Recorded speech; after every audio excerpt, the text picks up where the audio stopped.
नमस्कार दोस्तों, मैं दिलीप कुमार। दोस्तों, बीएसएससी प्रथम इंटर स्तरीय बहाली में प्रथम काउंसलिंग के बाद सीटें खाली रहने की प्रबल संभावना है और अब उस स्क्रूटनी भी समाप्त होने वाला है।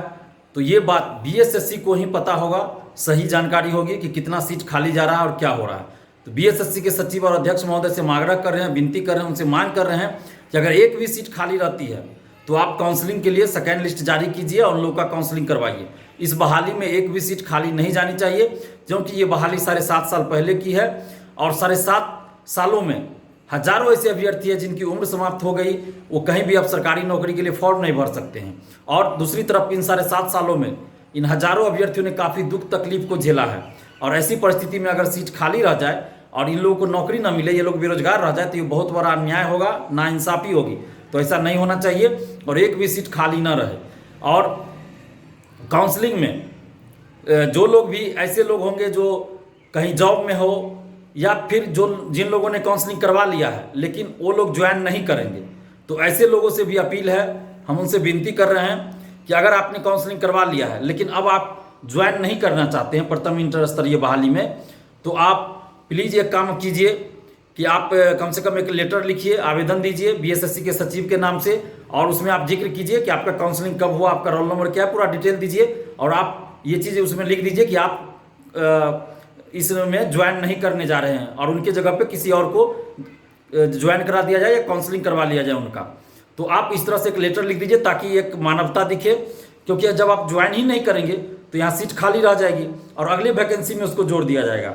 और इधर जो है 7.5 साल से लोग लगे हुए हैं, आप ही के साथ पढ़ने वाले, आप ही के मित्र, आप ही के रिश्तेदार, सगे संबंधी होंगे कोई, तो उन लोगों को नौकरी ना मिले, वो लोग बेरोजगार रह जाए और आप इधर काउंसलिंग करवा के आप दूसरे जगह ज्वाइन किए हुए हैं या ज्वाइन कीजिएगा और इधर सीट खाली रह जाए, नौकरी इधर युवा को ना मिले, बेरोजगार रह जाए, तो ये बहुत गलत होगा। तो ऐसा ना हो, इसलिए आप कम से कम एक लेटर लिखिए। और खासकर जो दरोगा अभ्यर्थी भी हैं जो 2446 में सेलेक्ट हो चुके हैं, तो अब उस पर जो रोक थी वो पटना हाईकोर्ट ने खुद ही हटा लिया है, तो अब आप लोग के सामने कोई समस्या भी ऐसी नहीं है। तो आप लोगों ने भी अगर काउंसलिंग करवा लिया है प्रथम इंटर स्तरीय बहाली में, तो आप लोग भी निश्चित रूप से एक लेटर लिख दीजिए ताकि आयोग इस पर विचार करे और काउंसलिंग के लिए सेकेंड लिस्ट निकाले और सीट खाली न रह जाए। क्योंकि आप लोग जब ज्वाइन ही नहीं करेंगे तो फिर कोई फायदा नहीं है, काउंसलिंग करवाने के बाद भी सीट खाली रह जाएगी। तो इसलिए एक लेटर लिख दीजिए। और बीएसएससी के सचिव अध्यक्ष महोदय से भी हम आग्रह कर रहे हैं कि आप जो है हर हाल में इसका प्रयास कीजिए कि एक भी सीट खाली न रहे। और आपके पास कोई इस तरह का लेटर आता है जो ये कहते हैं कि वो ज्वाइन नहीं करेंगे, तो ऐसी परिस्थिति में आप उनको एक तरह से रिक्त पद समझ के और काउंसलिंग के लिए आप सेकेंड लिस्ट जारी कीजिए और एक भी सीट खाली नहीं रहनी चाहिए इस बहाली में।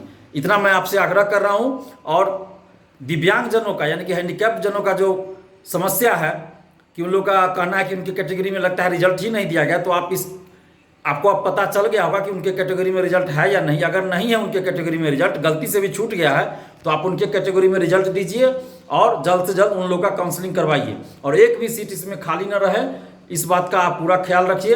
क्योंकि ये बहाली 7.5 साल पहले की है और काफ़ी लंबा समय होता है 7.5 साल, तो ऐसा नहीं होना चाहिए। और दिव्यांगजनों की भी जो समस्या है उनका भी समाधान कीजिए। और जाति प्रमाण पत्र नॉन क्रीमिलेयर वाली जो बात है उसमें भी आप करंट ईयर का यानी वर्तमान साल का भी मान्य कीजिए, चाहे पुराना हो या नया हो, सबको मान्य कीजिए और मानवीय रुख अपनाइए।